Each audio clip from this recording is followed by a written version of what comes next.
Jedna užasna i nezamisliva tragedija dešavala se u Kuršumliji.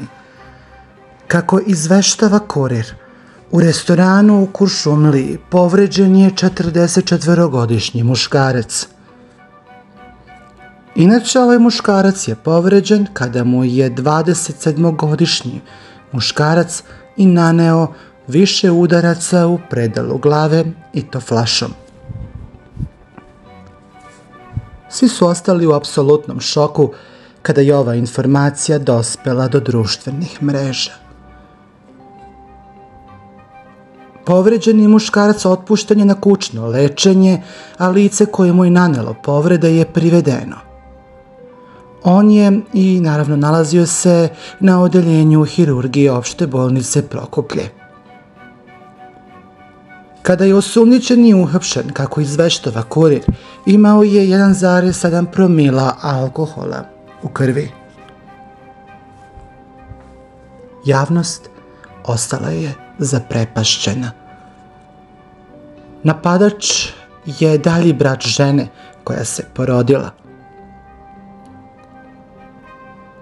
Nakon užasa pobegao je sa lica mesta, a policija ga je uhapsila nekoliko sati kasnije u njegovoj kući. Biće saslušan pred tužiocem osnovnog tužilaštva u Kuršumliji.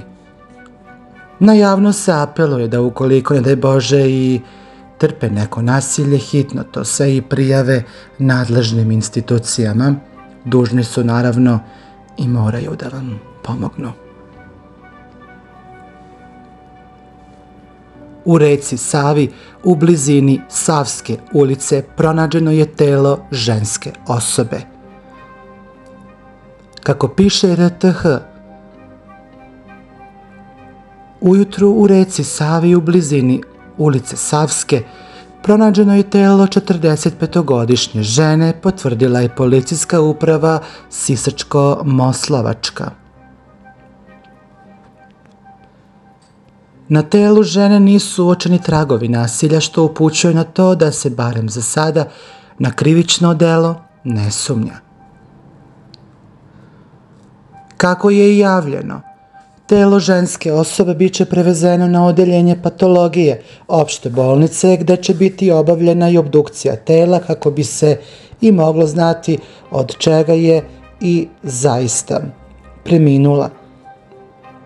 Nakon ovih informacija javnost naravno komentarisala je sve ovo na društvenim mrežama, pa tako su komentari samo se nizali.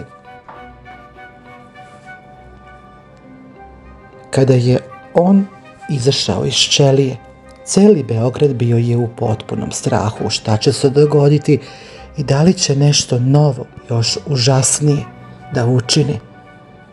Ovoga puta saznalo se da je Igor Milošević ponovo vraćen u ćeliju.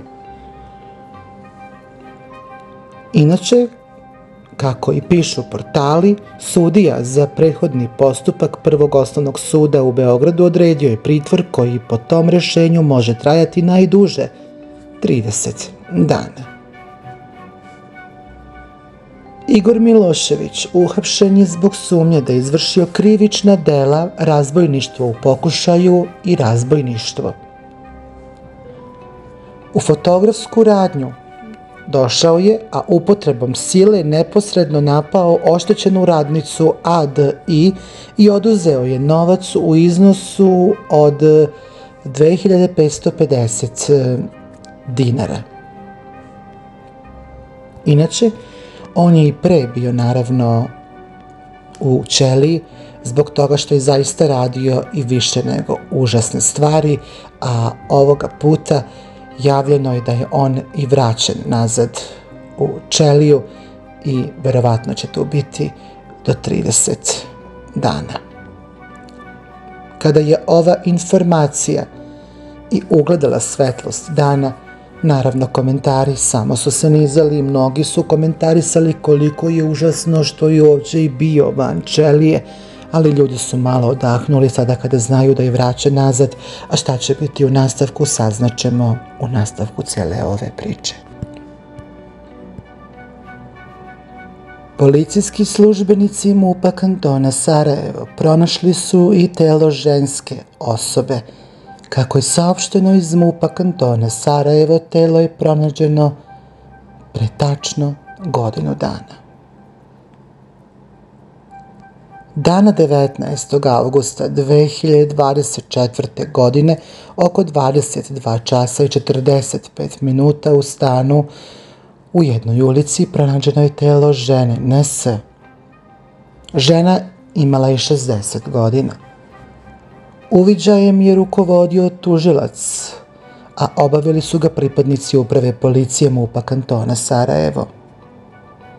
Policijski službenici rade na rasvetljavanju krivičnog dela. Ubistvo navodilo se u saopštenju.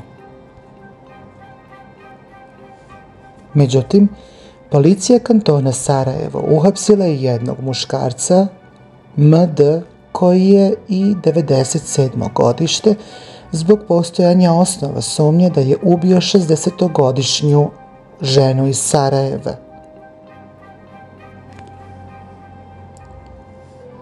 U poslepodnevnim satima na području opštine Centar, policijski službenici Odeljenja za krvne, seksualne delikte i ratne zločine slobode su lišili muškarca MD iz Sarajeva zbog postojanja osnova sumnje da je počinio i krivično delo ubistvo na štetu 60-godišnje NS iz Sarajeva. Saopšteno je iz MUP-a kantona Sarajevo, piše Avaz. Avaz saznaje da je njen sin pozvao policiju i rekao da mu se majka i ne javlja na telefon.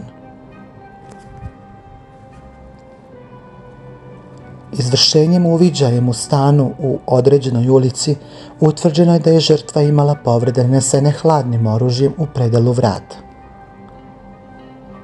Dežurna tužiteljica kantonalnog tužilaštva kantona Sarajevo naredila je sprovođenje brojnih veštačenja i drugih radnji dokazivanja u cilju potpunog rasvetljavanja svih okolnosti ovog krivičnog dela.